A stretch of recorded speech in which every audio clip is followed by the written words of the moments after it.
Oi, pessoal! Dando sequência ao nosso estudo, nós vamos falar um pouco sobre a visão nesse vídeo. Como funciona esse sentido tão especial? Como funciona a percepção da luz? Como funcionam os fotorreceptores? Vamos conhecer? Então, galera, quando a gente fala em visão, o órgão que vem à mente são os olhos. O que a gente precisa conhecer em especial em relação aos olhos para entender como se forma a imagem? A gente precisa entender que os olhos são responsáveis pela percepção da luz. Portanto, para enxergar, a luz precisa atravessar o interior dos olhos até chegar na camada onde estão os receptores de luz, os fotorreceptores. Então, o interior dos olhos, todo esse caminho que a luz vai atravessar, precisa de transparência, precisa ser totalmente transparente.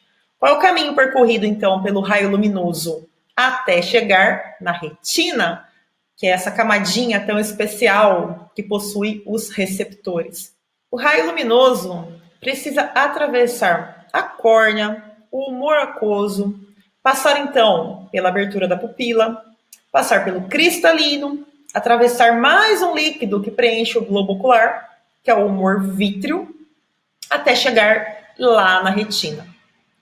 Então, após percorrer todo esse caminho, a luz encontrará na retina os fotorreceptores. Esses fotorreceptores, então, transformarão o estímulo luminoso em impulso elétrico. E esse impulso elétrico será enviado através do nervo óptico ao cérebro para ser, então, processado e interpretado. Então, a imagem será formada quando esse impulso elétrico chegar ao nosso cérebro.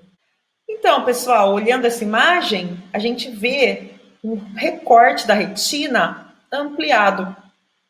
Então, a gente percebe que na retina a gente encontra os fotorreceptores e, além disso, esses fotorreceptores podem ser divididos em dois tipos.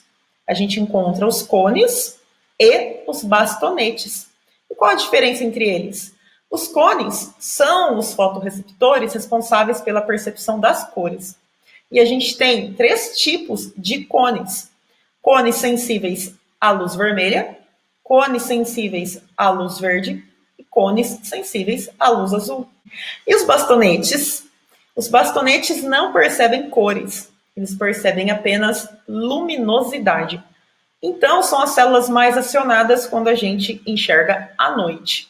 Vocês vão perceber que os bastonetes estão em maior quantidade e os cones em menor quantidade. Para finalizar, então, a aula, a gente tem aqui uma imagem um pouco mais bacana, né, dos cones e bastonetes. Os cones aqui em menor quantidade e os bastonetes numa quantidade bem maior. Então é isso, galera. Esse sentido tão especial que é a visão só acontece devido à presença na nossa retina dos fotorreceptores. Essas células especiais capazes de transformar um estímulo luminoso em impulso elétrico e será levado então ao seu cérebro para que a imagem seja formada.